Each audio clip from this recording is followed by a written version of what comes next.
আপনারা যা বলতে পারবেন আমি তা বলতে পারবো না, কারণ আমরা একসঙ্গে এত ঘনিষ্ঠভাবে মিশেছিলাম এক সময়ে,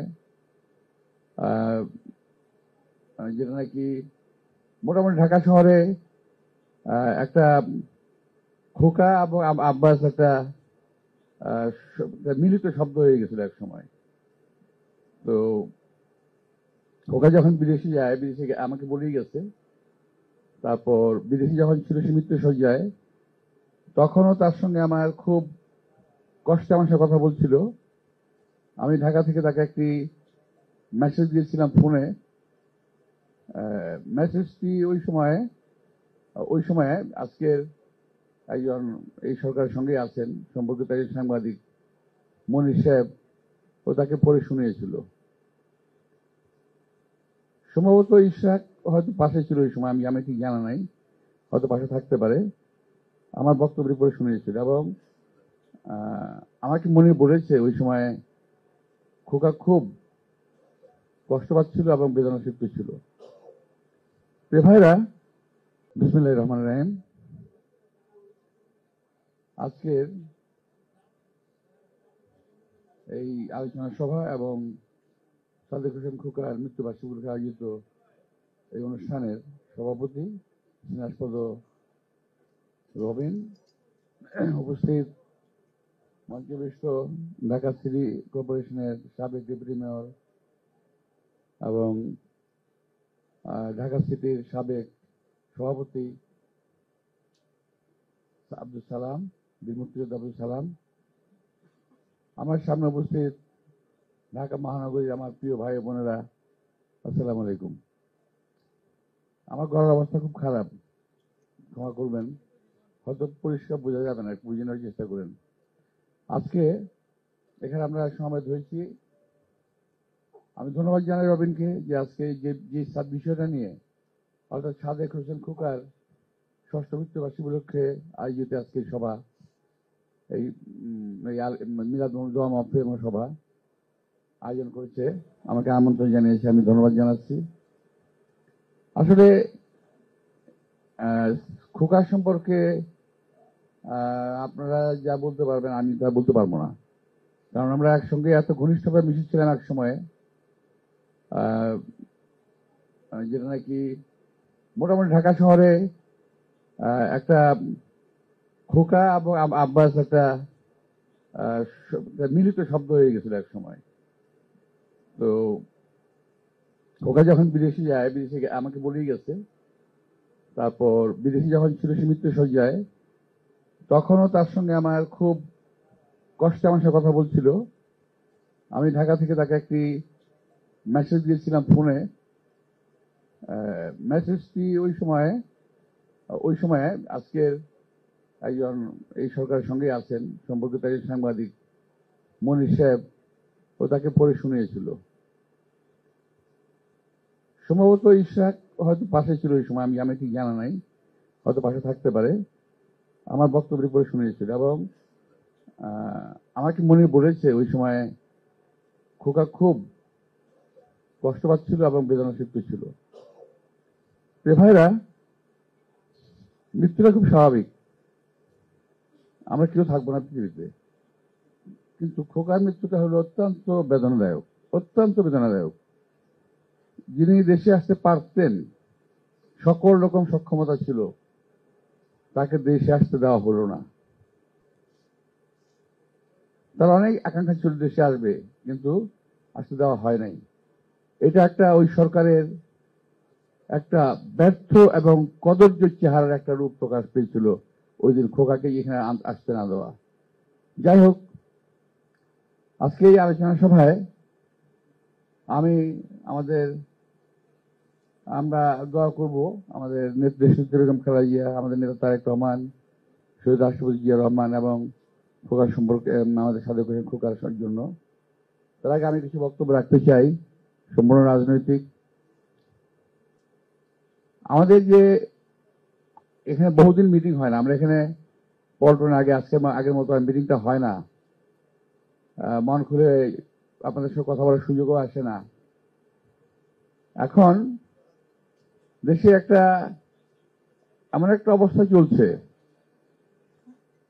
দেশটা কার, কে চালায়? মনে হয় দেশটা কোনো মালিক নাই, দেশের কোনো দেখার লোক নাই। সবাই শুধু ব্যস্ত সংস্কার সংস্কার সংস্কার। আরে ভাই, কি সংস্কার করতেছেন এটাই তো বুঝতে পারলাম না। আজকে দেশে বেকারের সংখ্যা বেড়ে গেছে, রাস্তায় নামলে হাঁটা যায় না, ফুটপাথ গুলো ভরে গেছে, রাস্তা দখল হচ্ছে। এই লোকগুলো কোত্থেকে আসলো হঠাৎ করে? কারণ কোনো কিছু করার নাই গ্রামে শহরে। এরা এখন দোকানপাট বসিয়ে চলছে এবং জনগণের একটা অসুবিধা সৃষ্টি করতেছে। তো এই যে অবস্থাটা হয়েছে এটা কেন? আপনি খেয়াল করে দেখবেন, যদি গাড়িতে চড়েন কিংবা বাসে চড়েন তাও পায় নাই, কিছু অতিরিক্ত কি ব্যাটারি চালিত গাড়ি জুড়ে গেছে, উপায় নাই। এরা সমস্ত বেকার অবস্থায় আছে, কি করবে? একটা কাজ তো চাই। সে থেকে বেকার এই দেশে মানুষের সমস্যার সমাধানে এই সরকারের কোনো লক্ষ্য নাই।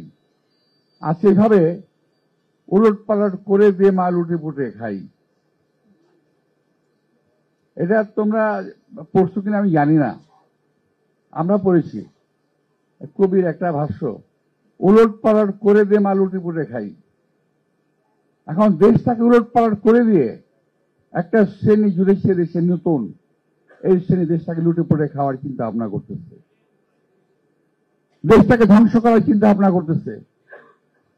যারা জীবনে মাথা তুলে কথা বলতে পারে নাই তারা আজকে মাথা তুলে কথা বলে, চোখে চোখ রেখে কথা বলে। এই সাহস, এই শক্তি কোথায় পেল? আজকের যে সরকার, তাদের কার্যক্রম স্পষ্টতই বোঝা যায় যে তারা নিজস্ব কোনো শক্তি তাদের নাই। এই সরকার দুটি দলের উপরে, একটি তাদের নিজস্ব সৃষ্ট দল আর একটা পুরনো দল, এদের উপরে ভর করে এই সরকার টিকে আছে। এই সরকারকে ওরা যা বলে, ওই দুটি দল যা বলে, এই সরকার তাই করে। সর্বশেষ প্রমাণ হলো একটা প্রতীক নিয়ে, নির্বাচনী প্রতীক। আমি প্রমাণ করে দিলাম আপনাদের। ওরা যা বলবে সেটাই করতে হবে। এরা কারা? এরা কোত্থেকে এলো?